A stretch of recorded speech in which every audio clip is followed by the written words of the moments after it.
Anyone driving on this central Alberta highway will see this memorial, a tragic reminder of 2 lives lost at the hands of a drunk driver. Here the message reads, "Let this serve as a reminder to those who think it's okay to have a few and get behind the wheel. It's not okay. It's never okay. It's selfish, stupid, and premeditated. Drinking and driving kills people and destroys lives." This is something that you live with every day. On March 31st, 2012, 19-year-old Colton Keeler and his friend 18-year-old Tyson Banderswag were killed. I'm one of the few that I look at it as lucky because I always tell my boys that I love them. And the last words that Colton and I said to each other was, I told him I loved him, and he said, "Love you too, Pops."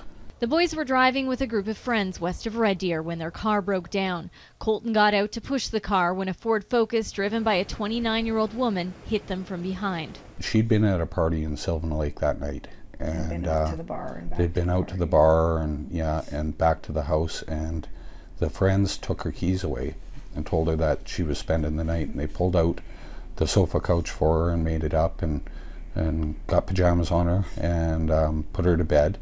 And when they all went to bed, she rooted around, found her keys, and jumped in her vehicle, and 14 kilometers later my son was dead. She was arrested about a half a kilometer east of the scene. An RCMP spotted her in the ditch. She was running away from the accident scene. April Beauclair pled guilty to 2 counts of impaired driving causing death. She was sentenced to 3.5 years.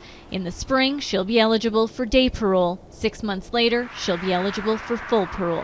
The day that Colton was killed, I thought she would be looking at 10 years. That was my thoughts. When I found out how the legal system in Canada really works, that's when it really sunk in just how big of a problem we have in Canada.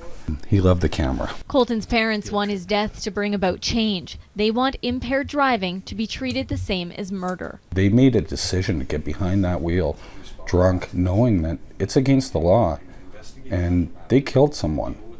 I mean, at the very minimum, it's manslaughter. We're never going to see Colton again. Nancy Hixt, Global News.